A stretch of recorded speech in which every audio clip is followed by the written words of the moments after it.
आप देख रहे हैं यूके उत्कर्ष कुमार ऑफिशियल और मैं आपके साथ उत्कर्ष कुमार एमएनए में मेन न्यूज़ एनालिसिस में आपका स्वागत है। आज जिस खबर से हम शुरुआत कर रहे हैं वो है अमेरिका से, और यूनाइटेड स्टेट्स ऑफ अमेरिका के राष्ट्रपति डोनाल्ड ट्रंप ने अब ये निर्णय ले लिया है कि वो भारत पर जो है काफ़ी तगड़ा हैवी टैरिफ लगाएंगे। आपको बता दें कि 1 अगस्त से ही भारत पर टैरिफ 25% का लागू हो चुका था, बांग्लादेश पर 19% का था। लेकिन भारत और अमेरिका के बीच लगातार ट्रेड डील नहीं हो पा रही थी, जो कि फेल हो रही है। हालांकि एक्सटेंड कर दिया गया 7 अगस्त तक के लिए। अब कल जो है आखिरी फैसला लिया जाएगा ट्रंप प्रशासन की तरफ से। डोनाल्ड ट्रंप और उनके मंत्रालय के जो मंत्री हैं वो बैठ के ये डिसाइड करेंगे। हालांकि ट्रंप के मंत्रियों का ये कहना है कि भारत जो है वो एक चीटर है, और ट्रंप का ये कहना है कि भारत रसिया से जो है वो क्रूड ऑयल परचेज करता है कम दरों पर, और यूरोपियन यूनियन में और अंतर्राष्ट्रीय इंटरनेशनल मार्केट में जो है वो ज़्यादा दरों पर उसे बेचकर मुनाफा कमा रहा है, और जिसके चलते जो है ये वॉर हो रहा है। मतलब एक तरह से अप्रत्यक्ष तौर पे यूनाइटेड स्टेट्स ऑफ अमेरिका ने रसिया यूक्रेन वॉर का जिम्मेदार जो है वो रूस वो जो है इंडिया को ठहरा दिया है, और ये भी बताया था कि इंडिया को क्रूड ऑयल खरीदना बंद करना होगा रसिया से। ये वार्निंग दी थी यूनाइटेड स्टेट्स ने, और साथ ही साथ कहा था कि अगर ऐसा नहीं होता है तो टैरिफ तो हैवी लगेगी ही लगेगी, और पेनाल्टी भी लगेगी। और पेनाल्टी देखना दिलचस्प होगा कि कब से लगेगी भारत को और कितनी लगेगी। और डोनाल्ड ट्रंप आज ये फैसला कर सकते हैं। अगली खबर की ओर हम बढ़ रहे हैं। दूसरी खबर ये आ रही है कि सत्यपाल मलिक, जो कि कई राज्यों के राज्यपाल भी थे और जम्मू कश्मीर के उपराज्यपाल के पद को भी सुशोभित किया था, वो नहीं रहे। उनका कल निधन हो गया है। वो एक जाट नेता थे, हरियाणा से ताल्लुक़ करते थे, काफ़ी जीवट किस्म के नेता थे, ज़मीनी नेता थे, और जो है खांटी जाट थे। जम्मू कश्मीर में उपराज्यपाल पद के दौरान उन्होंने काफ़ी रिफॉर्म्स वहाँ पर लाए थे। हालांकि बाद में पीएम मोदी से उनकी अनबन हो गई। एक टेंडर और करप्शन की केसेस को लेकर उन्होंने विरोध दर्ज कराई थी, जिसका कि मोदी सरकार पर कोई ख़ास फ़र्क नहीं पड़ा, जिसके बाद जो है सत्यपाल मलिक जो है उनको गोवा भेजा गया और उन्होंने फिर इस्तीफ़ा दिया। और बीते कई दिनों से वो जो है किसानों की आवाज़ भी बुलंद कर रहे थे। किसानों की मांगों को जो है वो जायज़ ठहराते हुए उसे जहाँ भी मुकम्मल जगह मिल रही थी वो वहाँ पर वो सवाल उठा रहे थे। और आपको बता दें कि जो सत्यपाल मलिक हैं और जो उनकी अनबन मोदी से हुई थी, और फिलहाल जो खबर आई थी कि राज्यसभा के सभापति जो हैं जगदीप धनखड़, वो भी जाट कम्युनिटी से आते हैं, जाट समाज से आते हैं। हालांकि राजस्थान से उनका ताल्लुक़ है, और उनका भी इस्तीफ़ा हो गया। इससे पहले सत्यपाल मलिक का इस्तीफ़ा हो गया था। तो जाट नेताओं की जो राज्यपाल के तौर पर और राज्यसभा सांसद के तौर पर जो कमी आ रही है उसे भरने की बीजेपी पुरजोर कोशिश करेगी। इस बीच अगली खबर की ओर बढ़ते हुए हम आपको बता दें कि कल राहुल गांधी के यहाँ इंडिया गठबंधन के शीर्ष नेताओं की जो है चाय पर चर्चा है।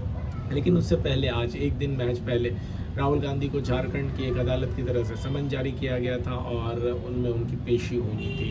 आपको बता दें कि राहुल गांधी पे हाल ही में सुप्रीम कोर्ट ने भी तल्ख टिप्पणी करते हुए टिप्पणी की थी, और कहा था कि अगर आपको लग रहा है कि चाइना को भारत के कई एकड़ ज़मीन जो है छीन ली है तो आप प्रूफ ला कर दीजिए, प्रूफ लेकर बताइए। यूँ मीडिया में अनाप शनाप ना बोलिए। एक तरह से सख्ती दिखाई थी, लेकिन साथ ही रियायत भी राहुल गांधी को दे दी गई थी। अब बढ़ते हैं एक ये रोचक खबर की, और रोचक खबर ये है कि आपको एक बिहार के जमुई ज़िले के एक इंसान, एक लड़के के खाते में जो है 37 अक्षरों वाला एक अमाउंट क्रेडिट हो गया। आप समझ सकते हैं ट्रिलियन में, ये हज़ार नहीं, लाख नहीं, करोड़ नहीं, अरब में या उससे ज़्यादा में 17 ज़ीरो, अगर एक अक्षर पे 16 ज़ीरो आ जाए तो आप समझ सकते हैं उसकी वैल्यूएशन कितनी होगी।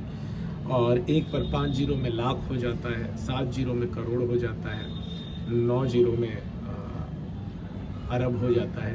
यहाँ पर 37 अक्षर एक के बाद इस शख्स के अकाउंट में दर्ज किया गया। हालांकि इस शख्स ने कहा कि इसका अकाउंट महाराष्ट्र मुंबई से है, महाराष्ट्र में है। इसका अकाउंट कोटक महिंद्रा बैंक में था, और जहाँ ये दिहाड़ी मजदूरी भी वहाँ करता है। हालांकि ये मूल रूप से बिहार के जमुई का रहने वाला है। इसने बताया कि जैसे ही इसके खाते में ये रकम क्रेडिट हुई तो वो अपने मामा के साथ खाना खा रहा था, जिसके बाद उसने अपने मामा के अकाउंट में ही हाथों हाथ लगे हाथ यूपीआई अमाउंट करने की कोशिश की, जो कि असफल साबित हुआ, जिसके बाद ऐसा उसे प्रतीत हुआ कि उसके अकाउंट को फ्रीज कर दिया गया है।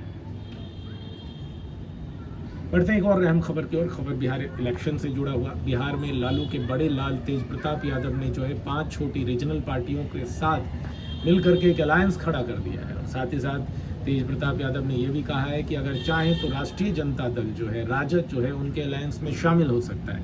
हालांकि ये सवाल पूछे जाने पर कि क्या आप पूरी तरह से सख्त हैं या डिसाइड फाइनली कर लिया है कि आप महुआ से ही लड़ेंगे, तेज प्रताप यादव ने कहा कि हाँ, वो महुआ से ही विधानसभा चुनाव में जो आजमाइश करने जा रहे हैं। यह पूछने पर कि तेजस्वी भी महुआ से लड़ेंगे, तो तेज प्रताप यादव ने यह कह के सवाल को टाल दिया कि नहीं, तेजस्वी जो है वो महुआ से विधानसभा चुनाव लड़ने नहीं जा रहे हैं। आपको यहाँ ये बताना भी दिलचस्प हो जाता है कि इस पांचों पार्टियां जो है वो काफ़ी सामान्य पार्टियां हैं, क्षेत्रीय स्तर की पार्टियां हैं, जिसमें एक पार्टी वीवीआईपी भी है। वीवीआईपी पार्टी को तेज प्रताप यादव ने असली निषादों की पार्टी कह दी और मुकेश सहनी की वीआईपी पार्टी को नकली निषादों की पार्टी कह दी। इस बीच ये पूछे जाने